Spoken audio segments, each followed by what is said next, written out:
Oi pessoal, tudo bem? Bom, eu espero que sim. Hoje eu vou falar sobre o romantismo no Brasil e eu espero que vocês gostem.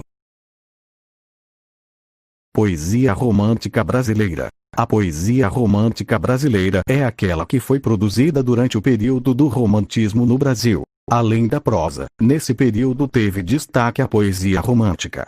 Vale lembrar que esse termo pode ser utilizado para as poesias que envolvem a subjetividade do eu lírico e seus aspectos românticos. O romantismo no Brasil. Antes de estudar sobre os aspectos mais importantes da poesia romântica, vale mencionar que o romantismo no Brasil teve início em 1836, com a publicação da obra Suspiros Poéticos e Saudades, de Gonçalves de Magalhães. As características da poesia romântica. Cada período romântico no Brasil apresenta suas peculiaridades, sobretudo no conteúdo da produção literária. Agora eu vou mostrar as principais características da poesia romântica. Principais características. Primeira característica: busca da identidade nacional, nacionalismo, índio como herói brasileiro, indianismo, exaltação da natureza, retorno ao passado. Já a segunda característica: individualismo e egocentrismo, eu lírico pessimista, temas de amor, morte e medo.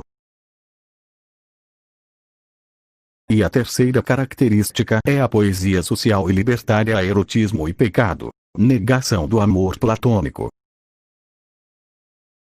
Exemplos de poesias. Um dos exemplos de poesias românticas brasileiras é a poesia do Gonçalves de Magalhães na obra Suspiros Poéticos e Saudades. Como eu disse antes, mas agora eu vou mostrar um pouco da parte do poema. Bom, o nome é Adeus à Europa. Adeus, ó terras da Europa.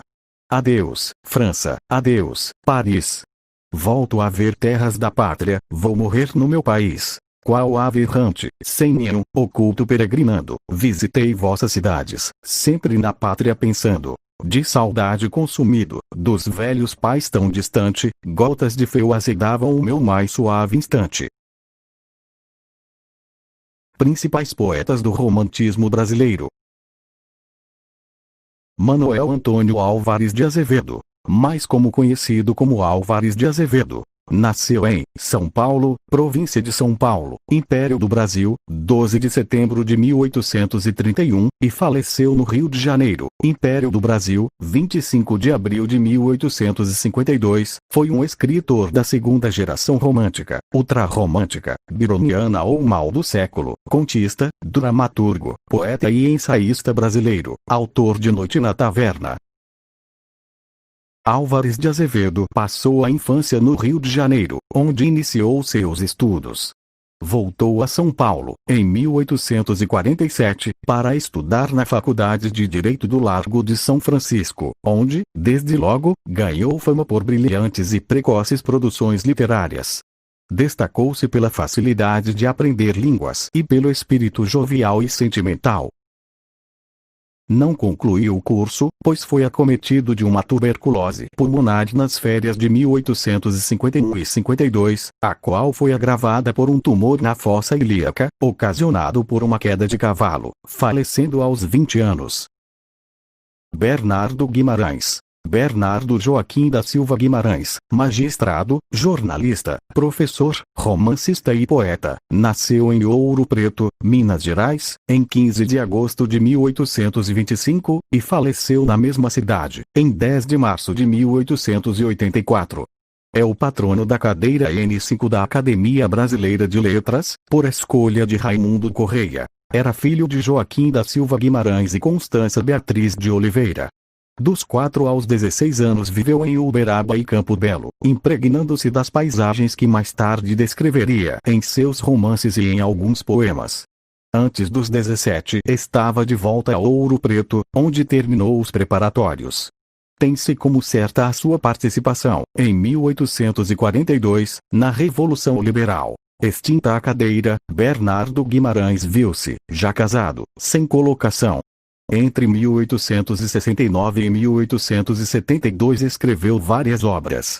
Em 1873, foi nomeado professor de latim e francês em Queluz, atual Lafayette, Minas Gerais. Também esta cadeira foi extinta. Basílio de Magalhães sugere que o motivo deve ter sido, em ambos os casos, ineficácia e pouca assiduidade do poeta. Em 1875 publicou o romance que melhor o situaria na campanha abolicionista e viria a ser a mais popular das suas obras, A Escrava e Isaura. Além disso, teve uma novela na Rede Globo em 1976 dedicando-se inteiramente à literatura. Escreveu ainda 4 romances e mais 2 coletâneas de versos. A visita de Dom Pedro II a Minas Gerais, em 1881, deu motivo a que o imperador prestasse expressiva homenagem a Bernardo Guimarães. Então pessoal, esse foi o vídeo. Eu espero que vocês tenham gostado e até mais.